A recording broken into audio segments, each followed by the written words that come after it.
Mesdames, Messieurs les représentants des services de l'État et du département, Mesdames et Messieurs les enseignants, Mesdames et Messieurs les présidents d'associations, Père Reboul, Madame la directrice de l'hôpital, Mesdames et Messieurs, j'ai à vous présenter les excuses pour raison grippale de Monsieur le sous-préfet de Charolles qui tenait à être cette année présent à nos vœux, de Gilbert Canfin, adjoint au maire, de Georges Desclas, maire honoraire, et de Michel Favier, conseillère municipale.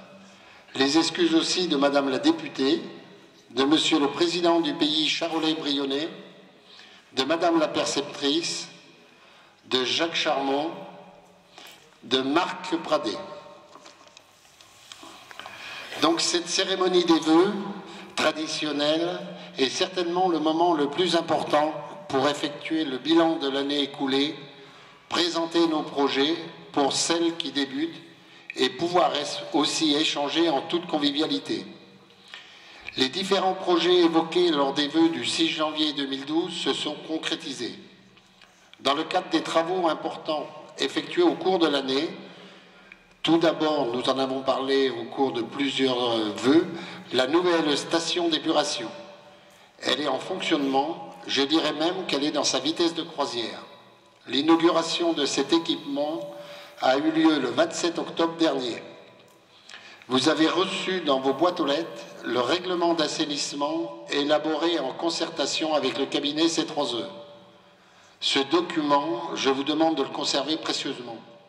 C'est un guide indispensable pour tous les travaux d'assainissement entrepris par les particuliers, travaux neufs ou travaux de réhabilitation. Les différents travaux d'assainissement, rue de la Serve, la première phase de réhabilitation de l'assainissement a commencé en 2011. La deuxième tranche des travaux est terminée depuis l'automne 2012.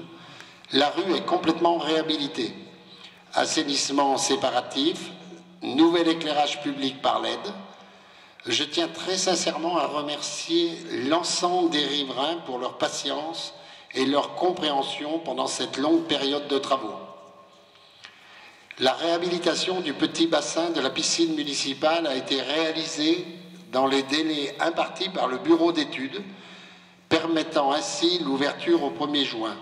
C'était un chantier assez difficile et en raison des difficultés climatiques, l'entreprise qui avait en charge ce chantier a fait de véritables efforts pour pouvoir justement les terminer dans ce temps imparti. La rénovation des 2 cours de tennis a pu être menée à bien.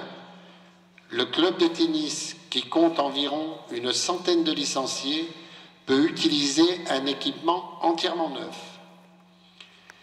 Le chantier le plus important de cette année, la réhabilitation complète du cinéma Vox. Alors je pense que la décoration en fond de salle prouve l'importance de ce chantier. Il était absolument indispensable pour conserver ce cinéma de passer au numérique et de se conformer aux normes d'accessibilité pour les personnes à mobilité réduite. Travaux importants dans sa réalisation, mais aussi d'un point de vue financier, puisque c'est près de 400 000 € qui ont été investis, dont 100 000 € pour l'accessibilité. Je remercie Monsieur le sous-préfet de l'arrondissement de Charolles pour son soutien important dans le cadre des travaux d'accessibilité au cinéma Vox, puisque nous avons obtenu, grâce à lui, une aide financière exceptionnelle de 60% de la part de l'État dans le cadre de la dotation d'équipement des territoires ruraux.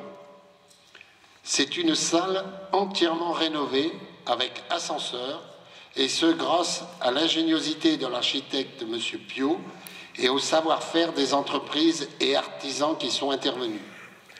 Je tiens à remercier Marc Favier, président du Cinéma Vox, pour la conduite du dossier, puisqu'on peut dire que l'ensemble a été subventionné à près de 75%, ainsi que les membres de cette association pour leur implication.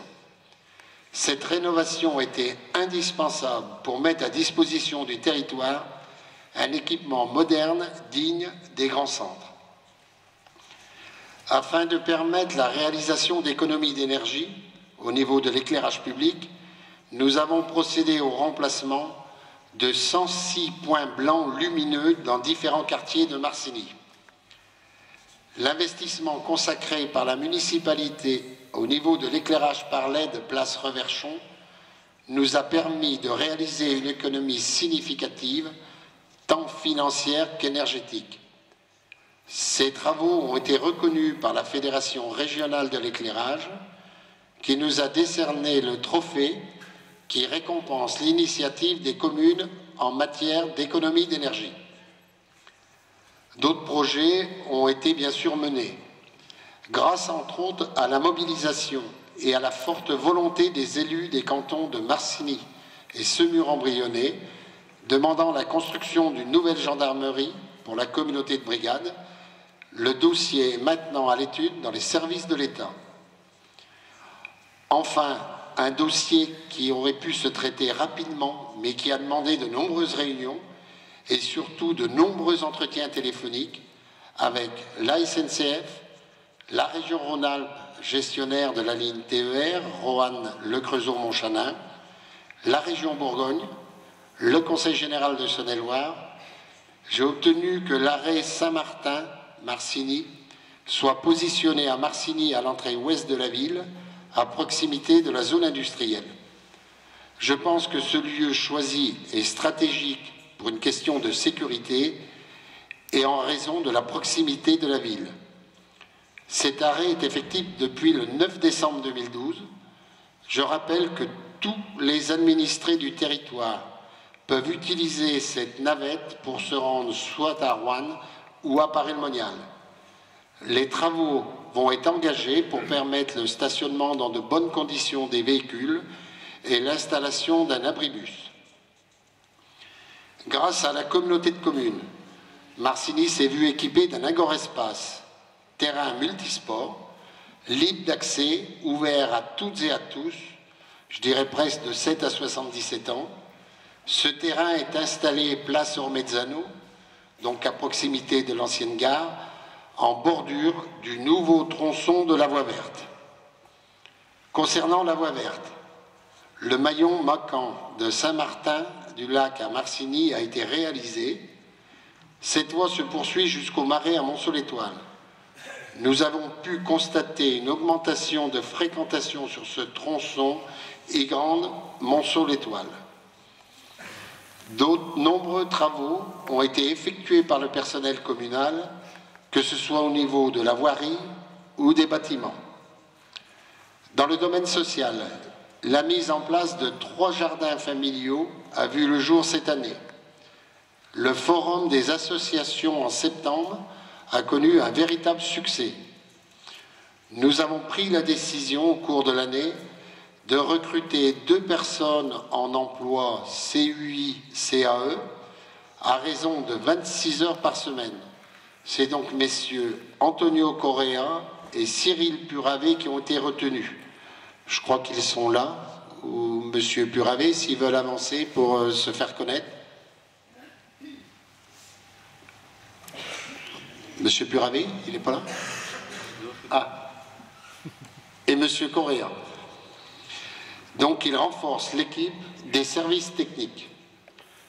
En cette période de crise et de difficulté, je tiens à remercier toutes les personnes qui œuvrent soit individuellement, soit au sein d'associations pour apporter secours et réconfort aux personnes isolées ou dans le besoin.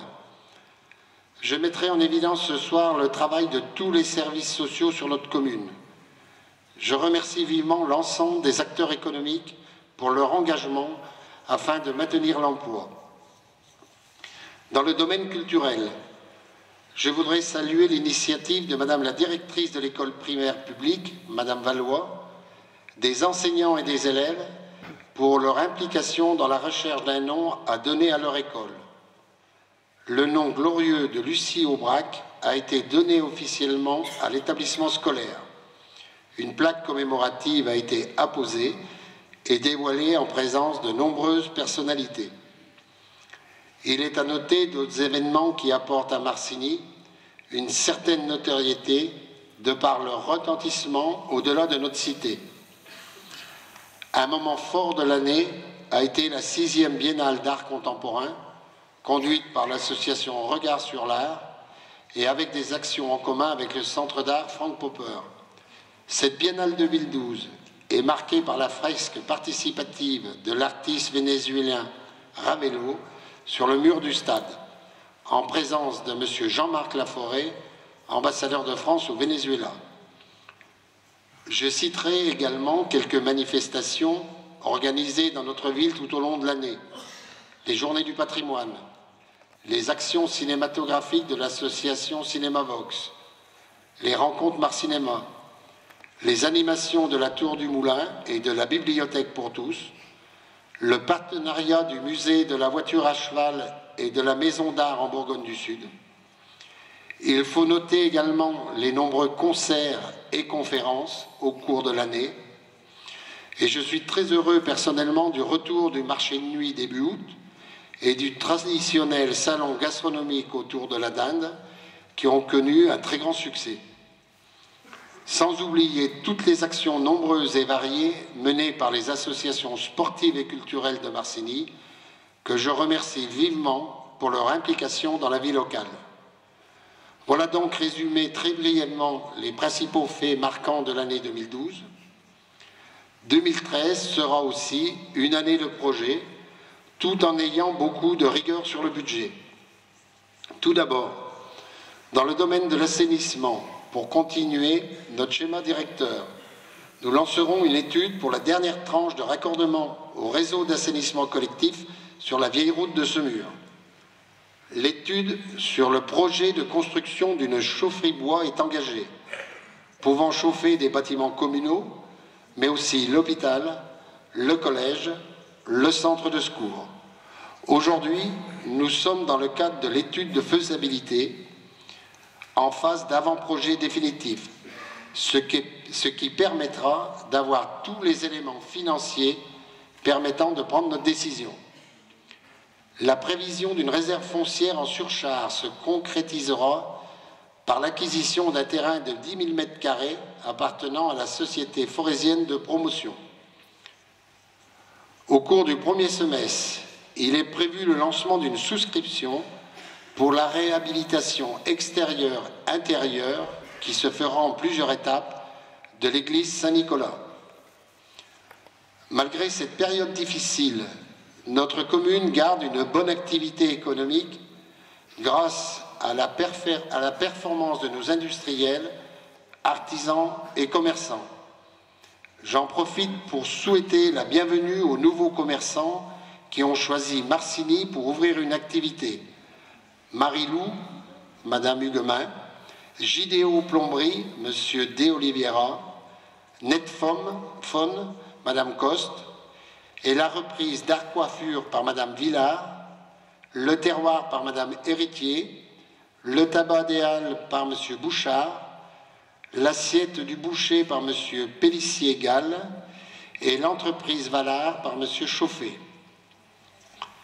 Avant de terminer ce discours, je remercie l'ensemble des représentants des services de l'État et du département pour leur implication dans la vie locale. Je voudrais également souligner le travail accompli durant l'année écoulée par les employés municipaux, tous services confondus, qui exercent leur métier avec sérieux, dévouement et surtout avec respect du service public. J'aurai en ce moment une pensée particulière pour Daniel Jondet, qui nous a quittés cet automne.